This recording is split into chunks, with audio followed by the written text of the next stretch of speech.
crop. That leaf has a lemony taste to it. Same thing with the flower.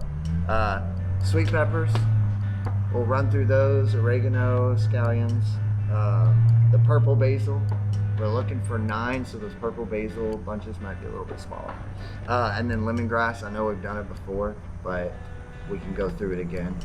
Remember, we'll cut them, bunch them, and then we cut the top parts off, so they're not like this like wild forest kind of thing. So if you want to stretch us real quick. So this is the CSA. What is the CSA? Like, what does that stand for? So CSA stands for Community Supported Agriculture. Okay. And so the idea, 40 years ago behind the CSA was that a farmer needed help getting started up, right? He needed investors. And so instead of selling, stock in his farm, he would sell shares of his crop. Okay. Right. So community supported agriculture is generally referred to as a share as well. Okay. And so the idea originally was that the customer would come and he let's say he had 20 people, they would all pay the same amount and they would get, let's say, 20% of the crop. And so he would have his entire crop, all mixed vegetables usually. And when he would harvest things, 20% would go to those CSA members. Okay. So in other words, each one of those members would get 1%. Got you. Right? And then the rest he would be able to take and make a living on. Market, So it was a way to fund his farm without actually giving away his farm. Right? Got you. Okay. And so that's morphed though. That what it's morphed into is basically a subscription box. Gotcha. So it is the community supporting small farms. So community supported agriculture, CSA, still works, but it's not the traditional model. Right. You can, within our CSA, you can pay week by week, month by month, season by season, or year by year. Yeah. We have multiple options. Okay. So, that's pretty cool. yeah, we still refer to it as a share. Just keep traditional eye, being able to tell that CSA story. But it's very much a subscription box. I got you. And they can sign up for this on the site? Yep, HopeFarmsHTX.org. Okay. And I'll put the link down there for that. And how's the delivery work? They deliver, you have a delivery guy that delivers it? Yeah. So within a certain range of the farm or our office in downtown, we can support delivery. Or if we can get 6 people in the same area, we could also support delivery in that region. Okay, that's pretty cool. Yeah. So here's the crop we're going to be harvesting today. We usually like it to be a little thicker, but you can see this area doesn't have overhead like that area does over there. You see the overhead sprinkler? Right. And when it doesn't get overhead, it won't get as thick just because you don't get the seed germination. You don't have the moisture. Right. So this was just germinated on this drip, okay. Which, you'll see when we start harvesting, a little bit goes a long way. Well, it's pretty cool because you get multiple harvests. Like, how many harvests do you think you get off a bed like this? Really, it depends on the crop. Really? But like how that specific row did. Usually we don't like to do more than 2. Sometimes we can stretch it to 3. Mm-hmm. And sometimes we do something a little bit more unique. Like this row down here on the end, we're leaving to bloom. Oh, okay. Because the arugula flowers are real tasty. Really? We'll make like an edible flower. That's a cool idea. Edible flower box in our CSA with arugula flowers in it. That's a pretty cool idea. This machine's cool. You can see the blades right here, and then the mop. And so I'll press the drill real slow, and you can see those blades move. You see those blades? Oh yeah. So the blade, it's basically a sickle bar mower, like for hay. Exactly. Yeah. And so it only cuts it at the bottom, just like you would with hay, and then this sweeps it into the bag. Got you. Now, the most important thing about this is that you don't run it in the opposite direction. Yeah, because it'll throw the arugula. Everywhere. Yeah. So you want to make sure that you always do it in the right direction. That's cool. Yeah, and you'll see we do it real fast like that. And we get a real clean cut. All right, ready? So the trick though is that you don't want to be touching the dirt, but you don't want to be too high. You literally want to hold it just above the surface.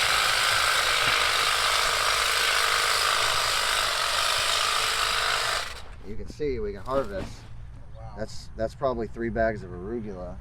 Really quick, you can see what it I like a 6-foot spot. Yeah. And so at its peak,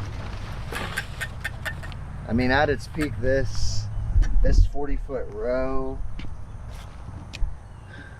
at its finest could probably do 50 bags. Not that many. We could probably do 24 bags, so 12 pounds. Well, it's cool. You can do it in the summer too. You can. This is something. This is a green you can grow in the summer. Especially if you have overhead, you can really push it. Right.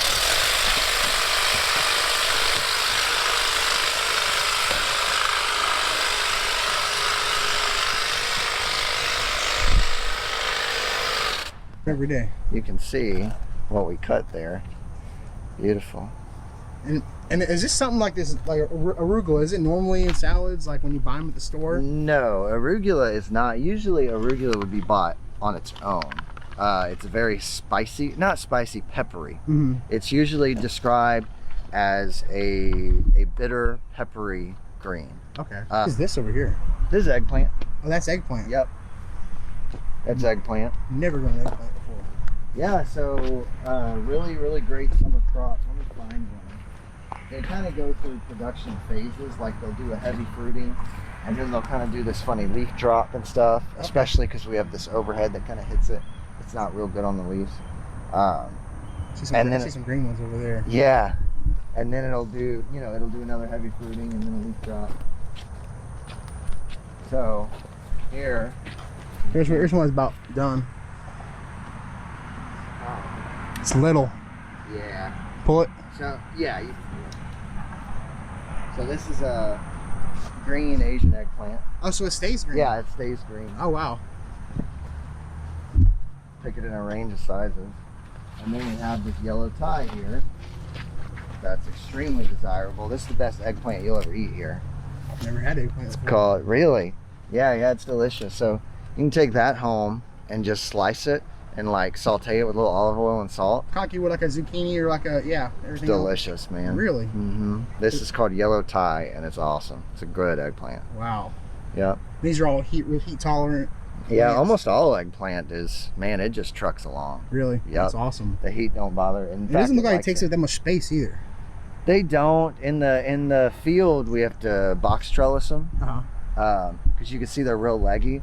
And we have that clay soil in the field, and it's just when you're farming in clay soil, you have to understand your threshold potential.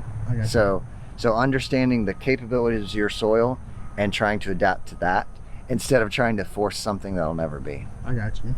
And so, yeah.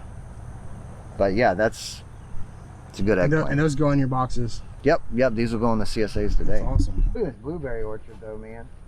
So you were telling me about this, about the pine chips, right? Yeah. So, because I've got one that it looks a little rough right now, and I just do a straight compost. Maybe I need to add some acidic pine. Yeah. So go out and find a buddy who's got a pine tree. Get some pine needles. Rake up all the pine needles, mulch it with it. Microlife acidifier. It's the pink bag. Okay. About every 6 weeks. Because they're an alpine plant, right? They grow up on the mountains. Acidic plant. Yeah. And how much do y'all get from like blueberries like this? Like so starting out. Tony, come over here. Tony. So what we'll look to get is about 10 pints a week off each of these trees or bushes for about 6 weeks. That's a lot of blueberries. About 60 pints a bush would be ideal. Now, that's like 5 years down the road. That's our BHAG, right? That's our big, hairy, audacious goal. Right. Our BHAG. And so, our next year, our first crop, it'll probably be 2 pints.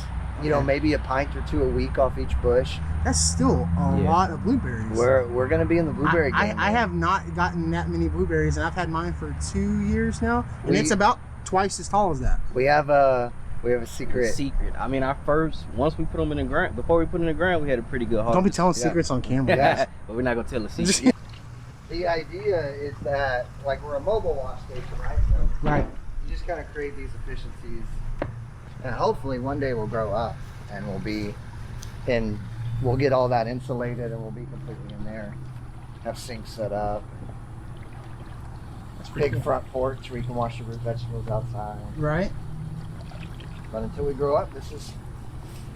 You gotta start somewhere, right? Need some help spinning? You want to spin it? I'll spin it. Yeah, that'd be awesome. Yeah, so the best thing to do is kind of like, here's a little spigot, so you just kind of like tip it every now and then and just give it a go.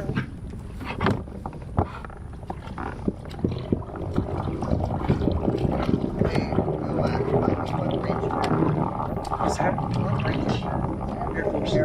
Yeah.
Hey guys, so I just wanted to give you all a quick update on this video.